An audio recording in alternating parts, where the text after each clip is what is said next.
maxaad hibo u leedahay ama taal ay waxda noogu jirtana weydiinayo waxa suma hadal rabbi kuugu manaysta ood ku fiicanta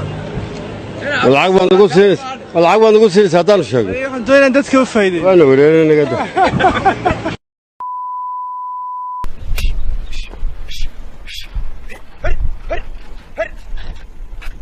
waxay maxaad nagu joojisay maxaad nagu joojisay haa imise laga sii war ma nin waanan baato caagada jiidanaya qof xanuunsanaya ta walaalow gaariga ku sii kuwa magaalada ma dhaha diid markuu dib u baxayo waa toqon xagaad isaga soo shaara la bariyadeeda waxay shaara la barigan xanuunka waxaan ku yidhi yahay anigu waxaan wado garan maayo nin weyn baa to mala wad xanuunsaysa maxaad nagu joojisay hablaan ka yeegay walaal hablaan ku habla maxay hablaan kala soo tagna kuwii naas habla guranayo qaadanaya balaayad ku dhacday waxa garan leeyahay kan horta magac ma garan leeyahay qaadna dad darantay baan ku waneegi wallahi anina wuxuu niyow lacag aan ku siina tuko wuu la heshiiyey halkii salaad lacag buu ku leeshiiyey 5 maalmood markuu tukanay yuu lacagteedii si markaas sulmaanaad ii tukatay ilaahay aad tukatay waxaan ku siin ma leega leex waraan ma tukan jirin adaa ii diray shaqadaada ay galiyay lacagteedii siiniyo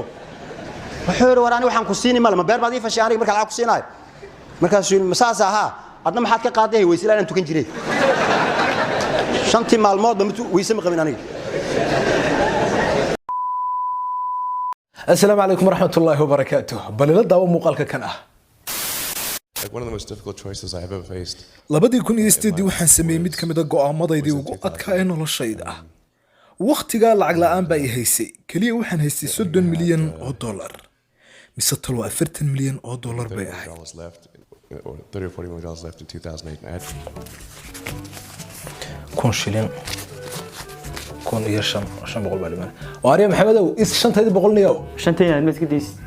kow wallahi bas kan ku raacaya war way ga dhimatay siisniyow kow waa nago basat sahlan basat